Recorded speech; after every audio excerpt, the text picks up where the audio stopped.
besok aja ya. Boleh.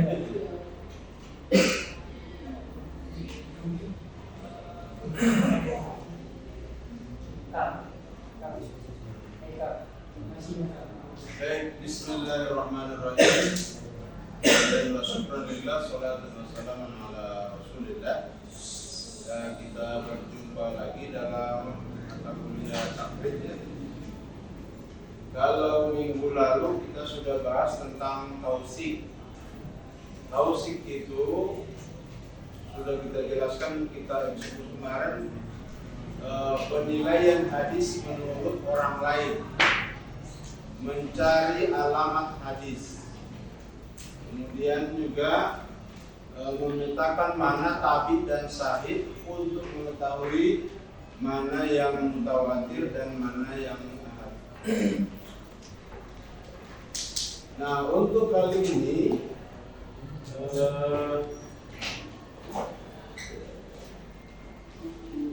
pembahasan kita adalah tasqih. Tasqih itu kalau di dalam slide, nah tulisnya seperti ini. Ada tasqih, dinamakan dengan yang lain juga validitas hadis. Jadi yang dibahas dalam tasqih itu ada 4 poin. Yang pertama, biografi periwayat atau tarjamatur rawi. Yang kedua, penilaian ulama. Yang ketiga, membuat skema sanad. Yang keempat, menganalisa sanad. Nah, dari mana datanya? Datanya dari yang tausik di belakang kemarin-kemarin itu. Nah, jadi dari hadis yang kita kumpulkan itu diambil sanadnya, lalu dicari biografi setiap periwayatnya. Nah, jadi nomor 1 tarjamahnya, tapi ini outline tidak perlu ditulis 1, 2, 3, 4, tapi langsung digunakan. Umpamanya sanadnya Wa'il bin Hujrin. Di dalam hadis ini periwayat sahabatnya adalah Wa'il bin Hujrin. Lalu dilihat di dalamnya siapa saja, ada Wa'il, ada Asim bin Kulaib, ada Zaidah bin Qudamah, ada Muawiyah bin Amru, ada Ad-Darimi, begitu. Maka atas itu awalnya kita ada spidol nggak?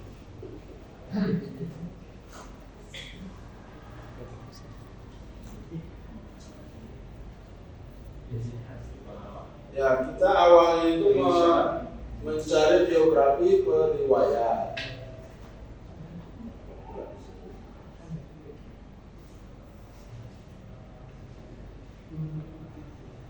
Nah, biografi periwayat itu nanti yang dicari 3. Yang pertama, namanya harus benar. Oke, namanya harus benar, jangan sampai salah orang.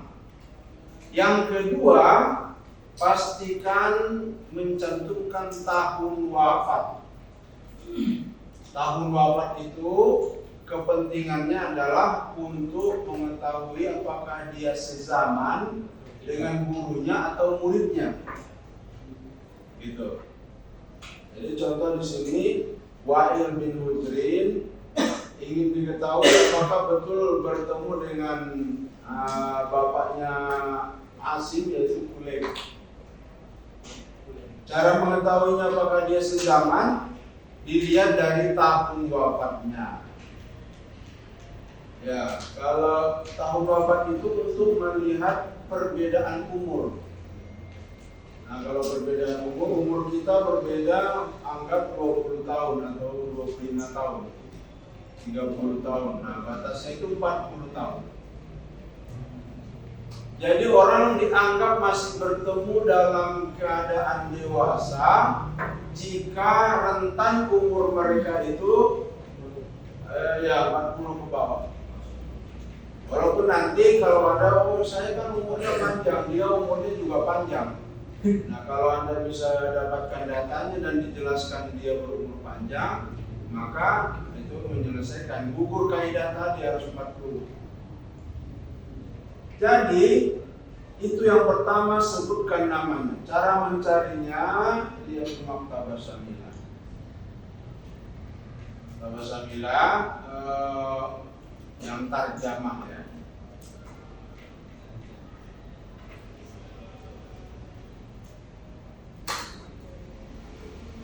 Nah, buka Maktabah Syamilah, lalu ambil yang tarjamah.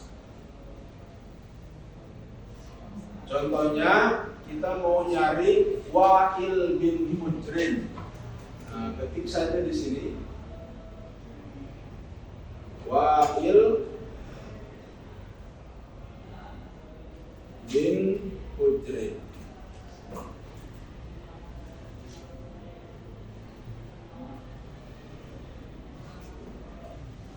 Wa'il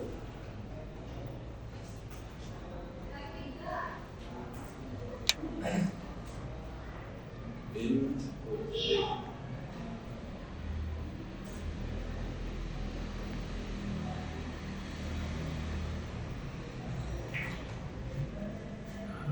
Muncullah hasilnya di bawah.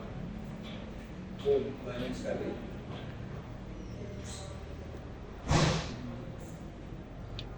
Nah, di sini Anda harus sortirin, harus betul namanya.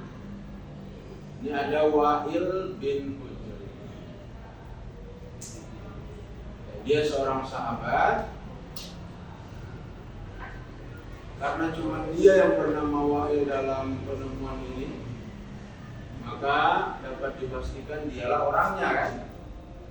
Wa'il bin Hujrin. Muridnya dicari di sini Talamis.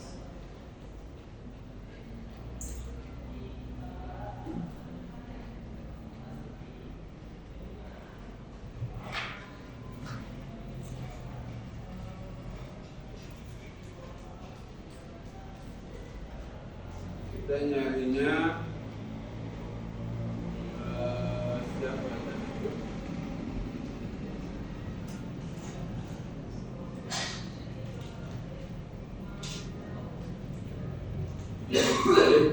Asim bin Kulayb ya. Karena tidak ada di daftar muridnya, maka bukan dia berarti orang yang kita maksud.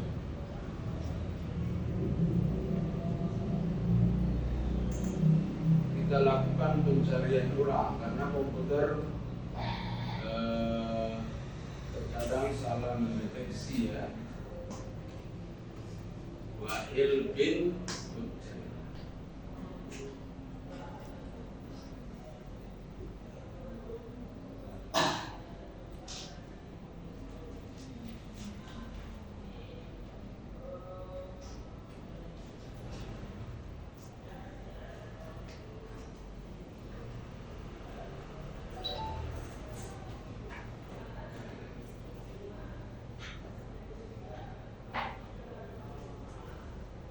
Harusnya ada, karena saya sudah melakukan pencarian dan itu ada.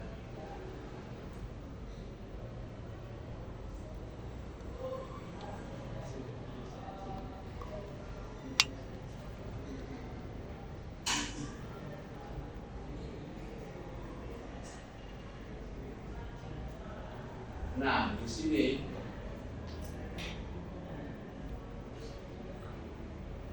sudah saya, karena di Maktabah Syamilah yang mungkin bermasalah, sudah nyari di rumah dapat Wa'il bin Hujrin. Kita tuliskan namanya adalah yang ke depan itu negara. Namanya adalah Wa'il bin Hujrin bin Sa'ad bin Masruq bin Hadrami. Julukannya Abu Hunaidah Al-Kindi, wafat tidak disebutkan. Pendapat Ibnu Hajar sahabat. Baru kita nyatakan bahwa Kulayb bin Ziyad adalah muridnya. Nah, kalau kita kembali ke outline, maka yang perlu kita cari adalah biografi. Nah, biografi itu untuk melihat pertama namanya betul, nah, yang kedua tahun wafatnya, gitu. Baru kemudian pengakuan guru murid.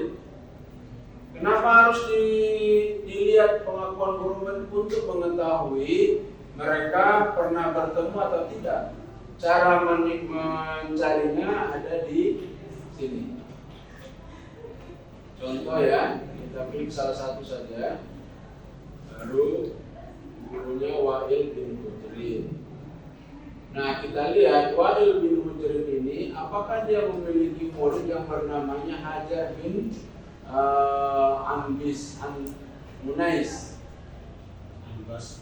Anbas. Nah, di sini ditemukan Wa'il itu punya murid Hajar bin Anbas. Lalu kita klik di Hajar bin Anbas, adakah gurunya yang bernama Wa'il? Ini ada. Dengan demikian dapat kita nyatakan bahwa keduanya pernah bertemu. Oke, keduanya pernah bertemu dan saling mengakui. Kalau mengakui berarti artinya adalah bersambung, muttasil. Jadi di tasi ini kerjaan kita itu adalah membuktikan kelima kaidah kesesuaian hadis. Apa itu yang 5 kaidah kesesuaian hadis? Pertama, sanadnya bersambung. Kedua, adil, dhabit, tidak ada sas, tidak ada illah. Jadi karena yang pertama kita cari dulu apakah dia muttasil. Nah, cara mencarinya, ingat betul-betul ini, dengan cara membuktikan si A dan si B muttasil. Pertama, lihat pengakuan guru muridnya. Apakah mereka berdua saling mengakui? Caranya bagaimana? Lihat di daftar murid, lihat di daftar guru. Kalau keduanya saling mencantumkan, berarti dia mengaku itu guru saya. Kata si guru, oh itu murid saya. Dan itu ditemukan kok ada di sanad, tapi dia di dalam daftar guru dan murid tidak mengakui. Berarti sanadnya terputus. Munqati, mursal, mu'dal, mu'allaq. Salah satunya. Nah, yang kedua, lihat tahun wafat. Tahun wafat itu untuk membuktikan mu'asharah atau tidak, sezaman atau tidak. Artinya dengan dua data itu kita telah membuktikan al-liqa wal mu'asharah. Liqa itu standarnya Bukhari. Kalau mu'asharah itu standarnya siapa? Muslim. Kalau Muslim kan harus sezaman. Umur saya dengan umur Anda bedanya anggap 30 tahun. Berarti sama-sama tinggal di Bandung. Maka menurut konsepnya Imam Muslim, oh iya, kemungkinan besar kalau saya dan kalian berada dalam kajian hadis, kemungkinan bertemu itu sangat besar. Karena dalam kajian hadis, apalagi perawi dengan perawi lain. Nah, kalau sama-sama berkecimpung dalam dunia hadis, maka ya dianggap bertemu. Kecuali ada nanti dia tidak bergaul, tidak ikut seminar, tidak ikut kajian. Begitu ya, itu yang pertama dari outline yang kita jelaskan tadi. Mana tadi outline?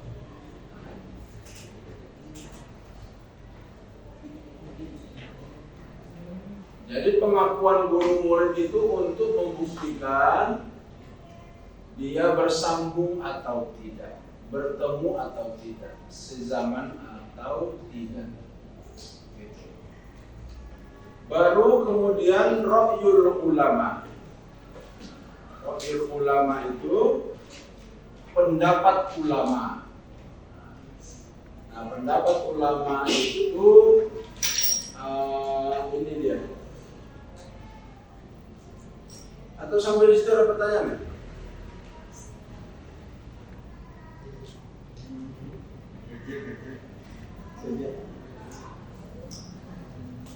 Nah, kita lanjut ke ra'yul ulama. Nah, ra'yul ulama itu ada hijau, biru muda, dan merah.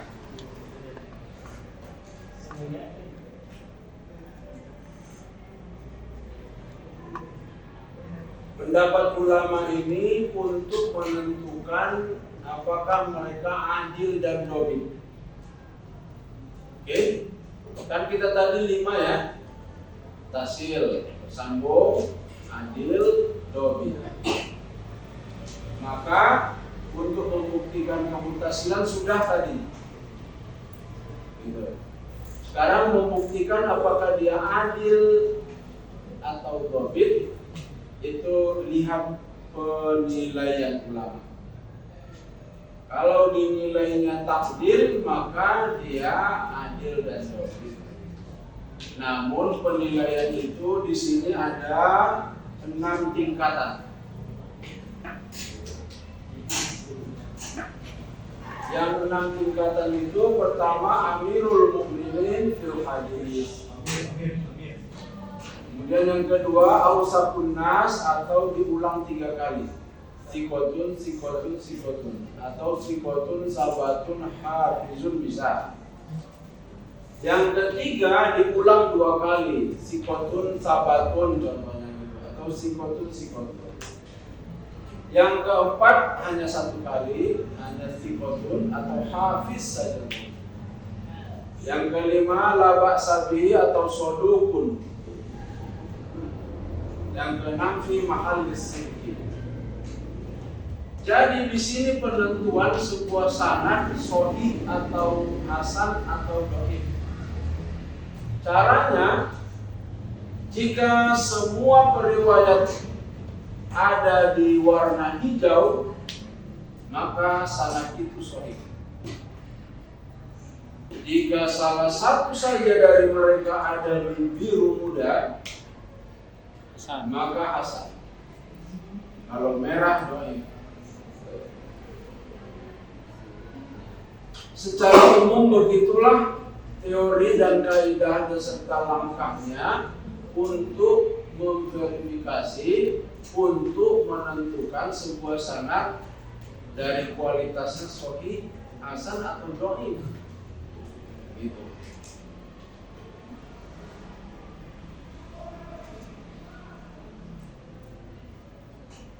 Ada pertanyaan sampai itu?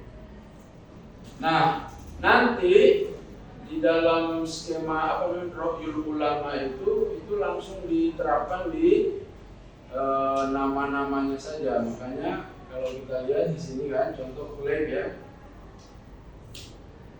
Ini Kulayb. Namanya adalah Kulayb bin Shihab.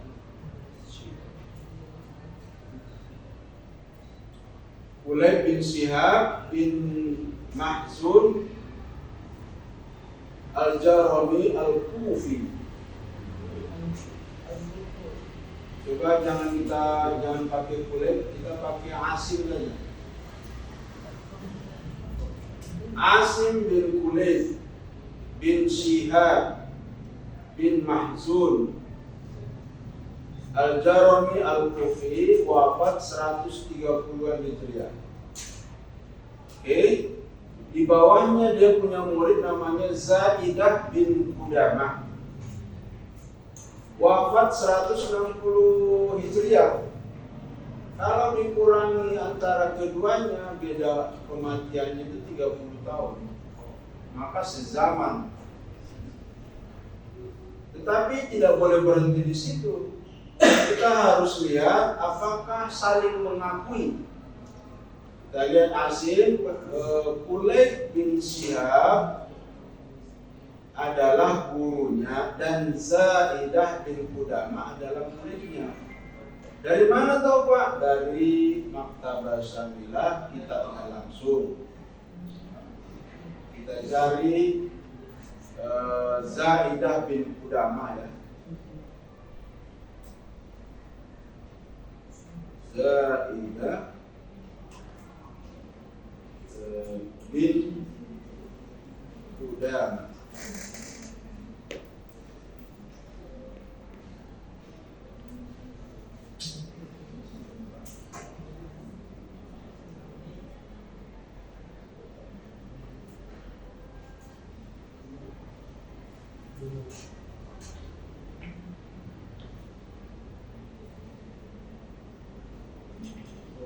Salam.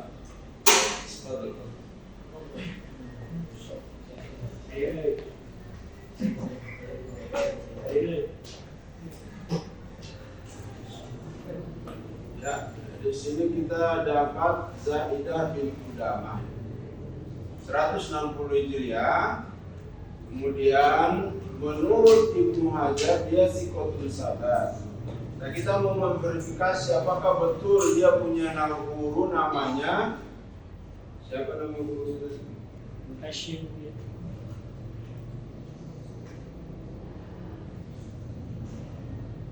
Asim bin Kulayb ya. Ya, ini Asim bin Kulayb. Dari disuruh. Nah, ini ada Asim bin Kulayb. Oke. Asim bin Kulayb. Maka klik saja di situ. Keluar Asim bin Kulayb.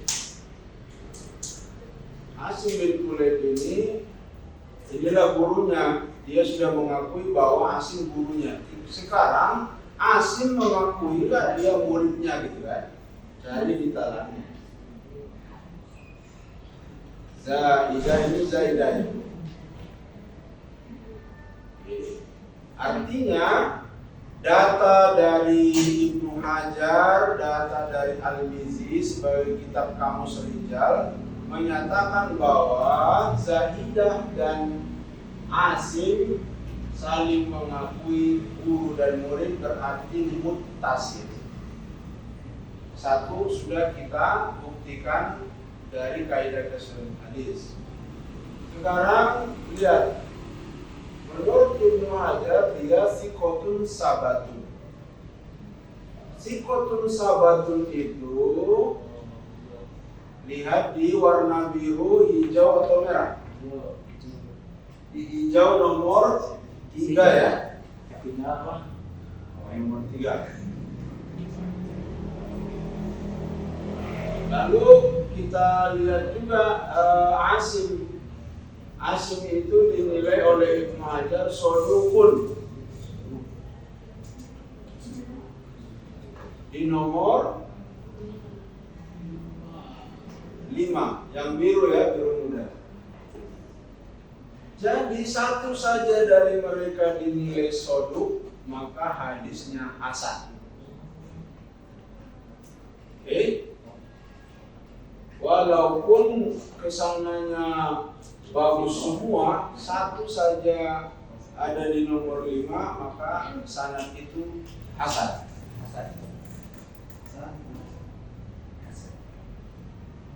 Oke. Jadi di sini kita udah lihat Asim bin Kulayb wafat 130, ini sudah muasharah, sudah sezaman, sudah saling mengakui guru dan murid. Lalu dia adil atau dhabit itu. Maka lihat pendapat Ibnu Hajar. Kata Ibnu Hajar, Asim itu sahih. Kemudian Zaidah kata Ibnu Hajar siqatun sabat. Maka keduanya adil dan dhabit. Cuman Asim bin Kulayb adilnya itu berada di nomor 5. Yang nanti nomor 5 itu maksudnya gimana Pak? Maksudnya kekuatan hafalannya level 5. bukan yang nomor 1, KW5. Kemudian personalitinya, ketakwaannya, akhlaknya, muruannya itu juga nomor 5. Maka tetap disebut adil dan dobit, tetapi level 5.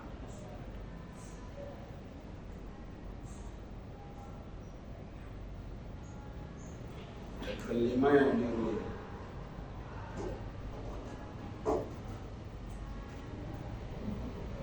Jadi begitu seterusnya kita lakukan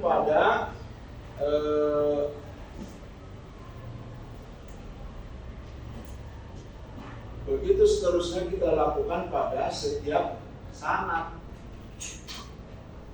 Nah ini saya sudah lakukan ini. Sayyidah bin Qudamah punya murid Muawiyah. Nah namanya Muawiyah, bla bla bla bla, wafat 214. Nah ini 214 dikurangi 160, ini juga terlalu jauh ya. Tapi nanti kalau dia saling mengakui guru murid, itu yang dipakai walaupun tidak sezaman, tapi kalau saling mengakui, ya walaupun tidak sezaman, tapi saya memang pernah ngajar dia dan dia pernah belajar di saya. Kalau saling mengakui, apa pentingnya sezaman atau tidak sezaman kan? Berarti kan orang lain tidak tahu kita pernah bertemu lalu kita tidak pernah bertemu kan? Kalau kita yang pelakunya, oh ya kita saling bertemu pernah. Ya anggapan orang yang tidak tahu di luar sana bahwa kita pernah bertemu itu gugur semua. Begitu seterusnya ke bawah sampai ad-Darimi. Nah di sini ada contoh di catatan Muawiyah tidak mengakui ad-Darimi sebagai muridnya, ditandai dengan tidak ditemukannya nama ad-Darimi dalam daftar nama muridnya. Sebaliknya Muawiyah juga tidak ditemukan dalam daftar nama guru ad-Darimi, maka dapat disimpulkan bahwa sanad ad-Darimi ini dhaif mu'allaq. Ya karena tidak mengakui ya nggak pernah punya guru namanya Muawiyah, kata Darimi kan. Kata Muawiyah, iya benar saja. Dalam semua murid saya nggak ada itu namanya Darimi. Jadi nggak pernah saya nyampein hadis ke dia gitu. Kalau dia meriwayatkan sebuah hadis itu tanggung jawab sendiri. Nah gitu. Ada pertanyaan sampai situ? Silakan. Kalau saya sih nyaman Pak, tapi jaraknya jauh gitu Pak. Apa kemungkinan bisa mengetahuinya? Gimana? Jaraknya beda, yang satu di Madinah atau yang satunya di Irak, tapi sejaman. Ya. Itu kita lihat pengakuan guru murid. Kalau saling mengakui, contoh Ali bin Abi Thalib, dia kan lamanya di Palestina, di Kufa, di mana? Sam. Jadi ketika dia di sana tentu dia bertemu orang-orang sana, bahwa walaupun kita mengetahui dia orang Madinah kan.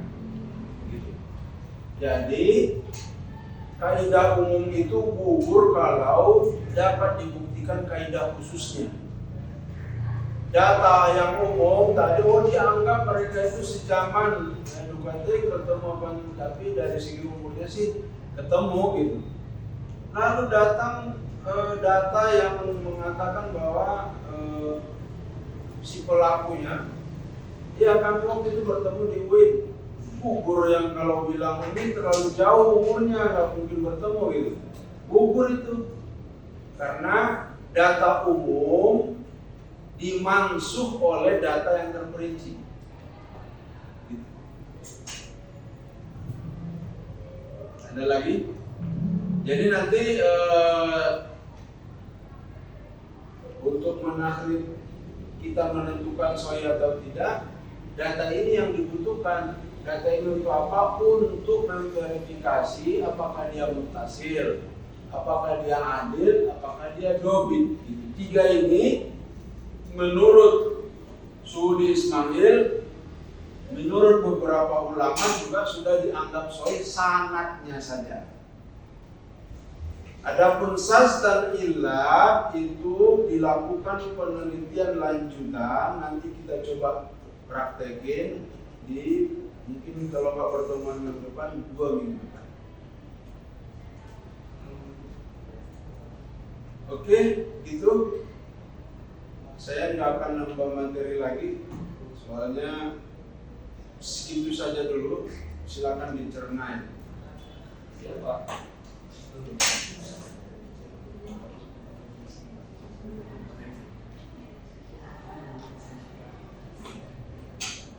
Jadi gitu ya. Penggunaan maktabah samilanya sama.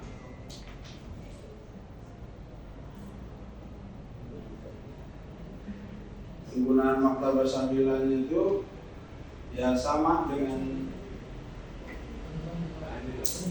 Nah, kalau umpamanya di kalian itu maktabah sambilannya sudah versi yang terbaru, nah tinggal disesuaikan saja lah. Itu perkara IT saja sebetulnya. IT itu tinggal tanya Google, nanti dia sebut langkah 1, 2, 3 dan seterusnya. Itu selesai. Kalau tidak ada pertemuan kita selesai. Baik. Jadi untuk langkah tasbih yang pertama kita sudah selesaikan ya, yaitu kita ulang sama pertama apa tadi, tarjamatur rawi ya, kemudian pengakuan guru murid, yang ketiga penilaian ulama. Sambil menunggu minggu depan silakan dicoba-coba saja di rumah. Ya, ini coba ke salah satu sanad ya, supaya minggu depan ketika saya lanjut materinya lebih gampang dicerna lagi. Oke, Assalamualaikum warahmatullahi wabarakatuh. Waalaikumsalam warahmatullahi